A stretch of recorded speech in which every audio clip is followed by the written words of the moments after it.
Hello and good evening. I'm Melisa Idris. Welcome to Consider This. This is the show where we want you to consider and then reconsider what you know of the news of the day. Recently, it was revealed that the Malaysian Communications and Multimedia Commission had directed mobile network operators to hand over personal mobile data, which MCMC says will be used for official statistical purposes. Now, as digital citizens in an increasingly data-driven state, tonight on the show, we ask, should we trust that our mobile data is being used responsibly? And do we even have a choice in the matter? Well, joining me on the show to explore this further is Foong Cheng Leong, who is the Deputy Chair of the Bar Council's Committee on Intellectual Property. Foong, thank you so much for joining me on the show today. MCMC says the data that they're collecting from network operators is anonymized and pseudonymized. And I'm just wondering whether that exempts it from all the kind of data protection safeguards, or is there still a legal threshold that must be met? In short, does that mean, is there a clear legal definition of what anonymized means in Malaysian law? There's no exact definition for anonymization, the word anonymization or pseudo-anonymization. What the law covers is that if it is personal data, the Personal Data Protection Act would apply. So there are certain set of obligations that the data controller has to comply with when they deal with personal data. So, but the PDPA does not apply to the government, and for MCMC, they have the power to request for information actually from anyone. And in this case, telcos who are licensees, they are required to provide information or documents that are required by MCMC. In the present case, I think the problem with us Malaysian is that we are quite traumatized with the data breaches that we had for the past few years. If I can recall correctly, in 2017, we have a data breach involving MCMC. There was a breach where a few million mobile data information were leaked on the internet. So much so at that time, the current Minister of Communication, YB Fahmi Fadzil, actually filed a lawsuit against MCMC and a few other people in that proceedings for the data breach. And the person who acted for YB was another YB as well, currently YB Shahrazad as well. So that I did follow up on the case that time, and I was asking YB Shahrazad, how is it? Because it was probably the first time we had someone filing a lawsuit for data breach at the time. But unfortunately, that case was withdrawn. I don't know what happened to it, but I know the parties involved in the proceedings actually are still in a legal suit right now. So it has been long ongoing lawsuit. And then not too far from today, it was another data leak involving MySejahtera. In a few million personal data was leaked, especially our sensitive personal data were leaked. And unfortunately, nothing happened thereafter. Or something happened, but we were not told what happened. Right. And there was another data leak, but not involving government. It was involving the airlines. That resulted in prosecution in court. That involved private entities. So they were brought to court and being charged there. And not they paid a compound or paid a fine. I can't recall. But in respect of the government's liability, so far what we can see that is a weakness now. Okay, can you just help me clarify? So you said that the PDPA doesn't apply to government. Is there a legal basis for this government directive? Does it fall within current laws that the government can request telcos provide user data without user consent? Yes, under the Communication and Multimedia Act 1998, they have the powers to request for information and documents that are relevant to their functions and their powers. So in a way, they have the powers to ask for any information. But I think, to be fair to the MCMC, these powers, I mean, this information, they should have the power to request because they are in the position in making decision and policies. They cannot make policies out of vacuum. They must have data to make information. It's just that the methodology and the how users and how the public, is informed of that decision. That has to be properly done. So far, is we are not aware, what happens. Yeah. There's this thing, reported by a foreign news entity. Then all of us oh, there's something going on. Right. So is there any obligation, are telcos under any obligation to inform users in terms of consent or in terms of transparency when they are responding to government directives like this one? So no, there are no obligations for them to tell.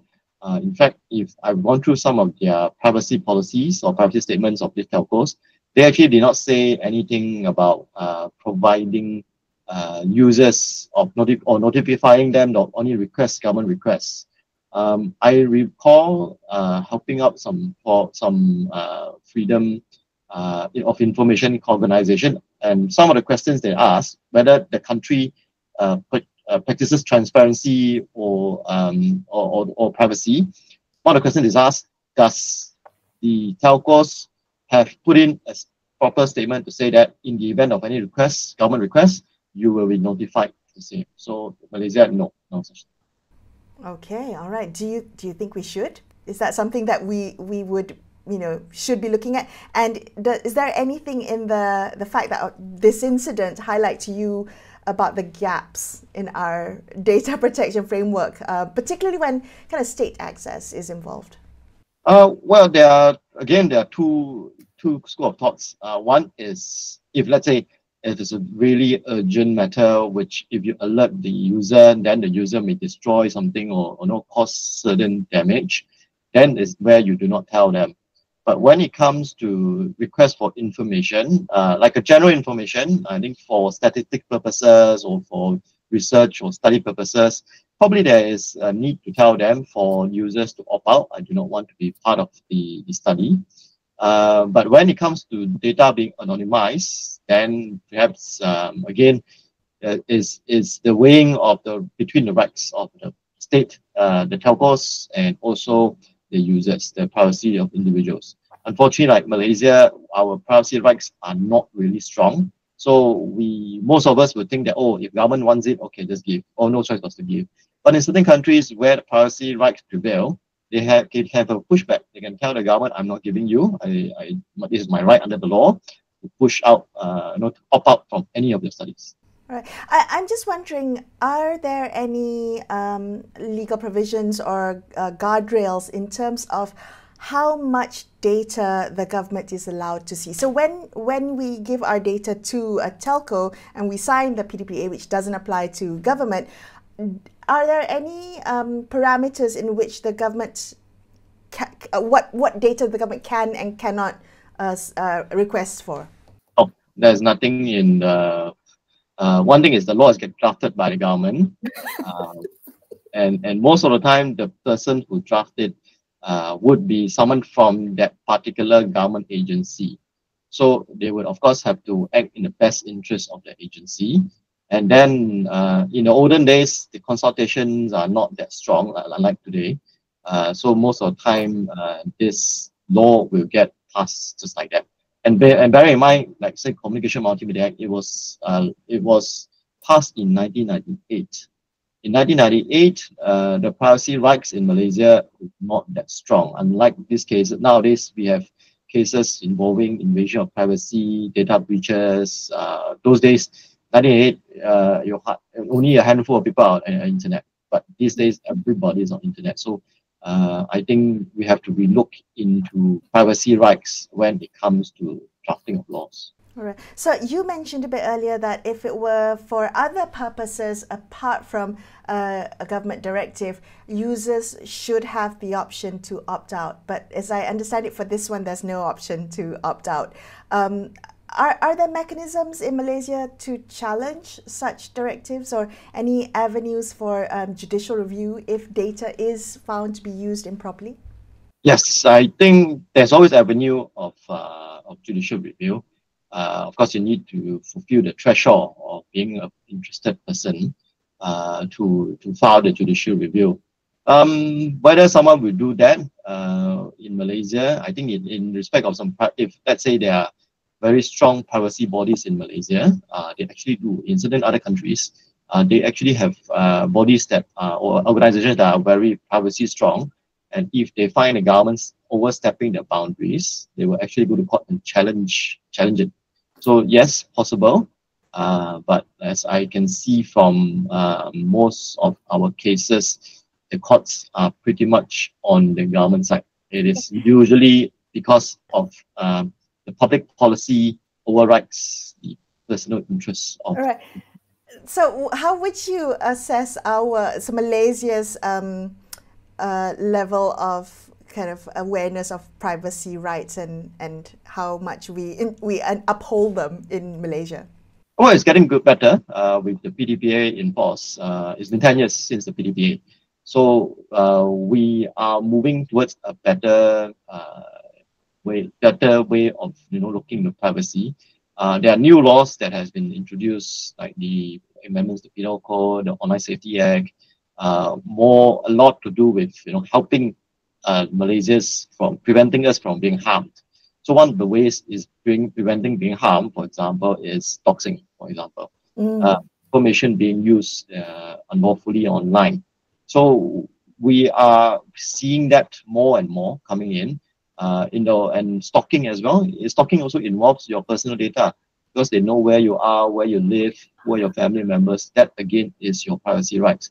So all these are actually interrelated. So we are looking into more and more privacy-related type of laws in helping Malaysians. Okay. So your legal opinion, are you at all concerned from this incident of the MCMC requesting data from the mobile network operators? Well, personally, I find no issue because again, MCMC should have the right to request for information documents if strictly for certain basis. Here they have already given their basis is for some tourism and so on and so forth.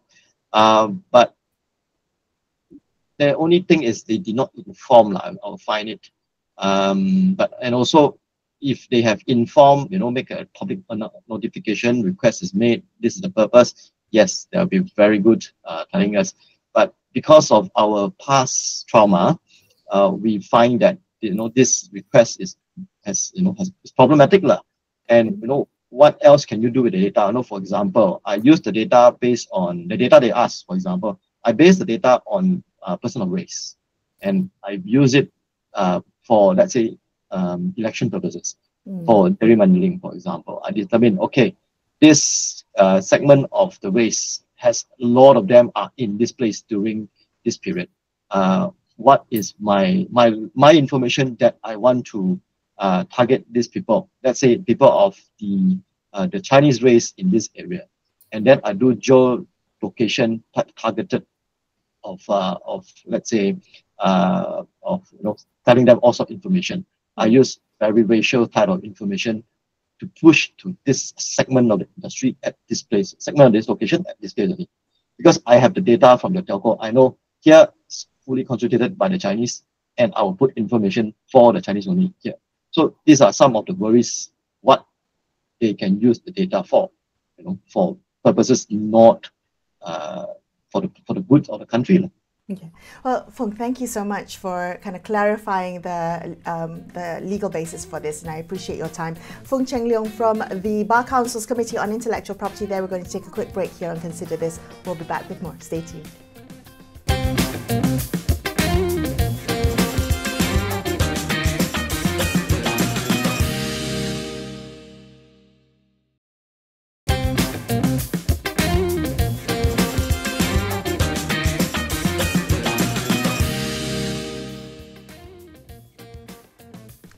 Hi, welcome back to Consider This. I'm Melisa Idris. Let's continue our discussion about our mobile personal data. Now, this after it was revealed that MCMC had directed telcos to hand over anonymized mobile personal data to be used as a new data source in producing official national statistics. Well, joining me now to discuss this further is CF Fong, who is the chairman of the cybersecurity consultancy LGMS Berhad. CF, thank you so much for being on the show with me today. So, authorities are saying that this is anonymized data, but I'm just wondering, from a cybersecurity standpoint, what does anonymization actually entail? Because I'm just wondering, how easy is it to reverse or to re-identify individuals from that anonymized data? Thank you, Melissa. I think the key point here is re-identifying back the data. You see, anonymization is a very standard process. It basically means that you take a series of information, break it down, randomize it, or even add in noises to make it unrecognizable, and it means instead of showing you information, it becomes data. You know, we break the information down. Now, the question is that, coming from a technical standpoint, my question is that what kind of anonymous process were there in place?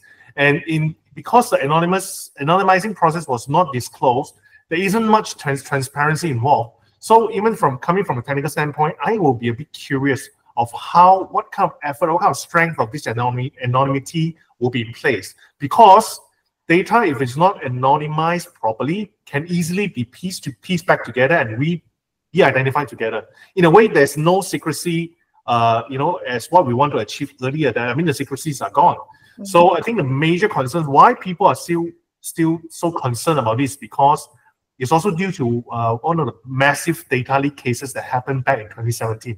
It's also involved MCMC. It's also involved a contractor that MCMC contracting the data outsourced to. And it also concerned with transparency matters, because when that incident happened, and there wasn't much transparency and public consultation of how the data was collected and how the data was managed. I guess this also applies in this case, because there was lack of transparency.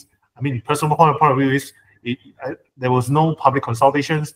Therefore, coming from a technical standpoint, at least if we can justify how we anonymize the data, at least that will give some kind of comfort, to the public. So is there an industry standard for anonymization? Is there, a certain threshold that industry has to meet in terms of this? Or is this just kind of the Wild West, anything goes? Well, unfortunately, there isn't any clear guideline to define what anonymization means. But then again, you see, if you have a clear, transparent ways, with algorithm, a formula to do anonymization, and also you have a third party to do an overview about how you do transparency and how you do anonymization, that will greatly establish the transparency and boost the confidence of the public. Mm-hmm. But in this case, which is lacking, and that's why the concerns are there. Okay, so you mentioned the 2017 data breach. I think many of us still remember and are quite traumatized by. When we think about how much time has gone and maybe advances in cybersecurity and the awareness of those who hold our data, and PDPA coming into practice the past 10 years, how secure do you think this practice is of these large tranches of data being transferred from telcos to government? Are there still risks of leaks or hacks happening either during transit or during storage? Well, to be fair, I can't comment how competent are the government or the contractors are working on this data this round. But what I would like to emphasize is this: why Malaysians are still so concerned about MCMC's action in collecting data, because what happened back in 2017 are still haunting us. Today, we can still find personal data, Malaysian personal data, particularly down to IC number, home address, phone name in the dark web. So today, if any hackers or any scammers want to look out for personal data of a particular person, they can do so easily in the dark web. And that itself has created a very significant impact into our lives. Today, we have unlimited number of scam calls, spam selling, and all these also attribute partially to this because of this data leak.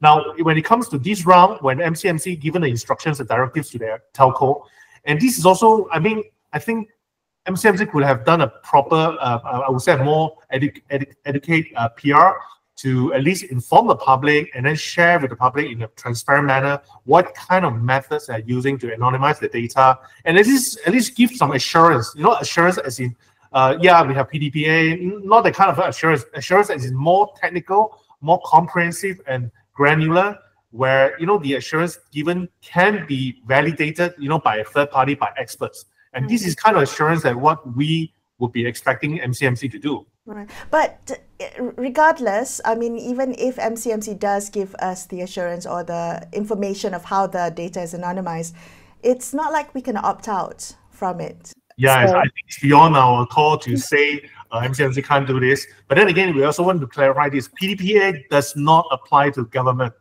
That is the thing, that's the catch. Right. Okay, so can I ask you then what guardrails you would like to see? So this directive, as we've just heard previously from our previous guest, is in line with law. So it's the government's prerogative to ask for these types of data sets from telcos. But what would you, as a cybersecurity expert, looking out for users who are concerned about their data and their privacy, what guardrails would you like to see for project mobile phone data and other types of projects in the future like that? Yeah, I'm pretty sure the reason there's a rationale behind why MCMC wanted to collect the data, and for the benefit of the country. Then again, what gives me the comfort is that if MCMC will establish a series of workflow which it include oversight of independent parties, oversight of parties that has no conflict of interest, and experts. And together with all these, then at least we have some kind of assurance. You know, whatever has been planned, executed accordingly, and with the correct steps, correct protection measures being in place, and that will give us a comfort. Do you worry or see any risk that this type of mass data request could set a precedent for more routine surveillance? And I'm just wondering, even though this one was just a one-off and maybe with the rationale of using it for national planning or for national statistics, is there any part of you that is concerned that this could open the floodgates for routine state surveillance? Absolutely. This is also one of my major concerns, because you see, when these directives was given, it was not shared with the public in a public way. It was only addressed to the telco. Now, one of my fears is that will this become a routine surveillance, or would it become something that's, you know, become part of the routine? This is also my concern.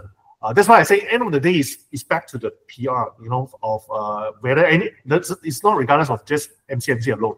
Any government agency for any kind of activities or any kind of initiatives that involve the public's interest, I think it is fair to be open, transparent, and share the initiatives as much as possible to the public, at least a public consultation, and also have experts, neutral party, to provide the assurance and do a check and balance. Right now, nobody is speccing, and that's concerning. Okay. On the flip side, I do want to say there are certain camps of people who say, well, you know, it's just mobile phone data. What is the worst that could happen? I've got nothing to hide.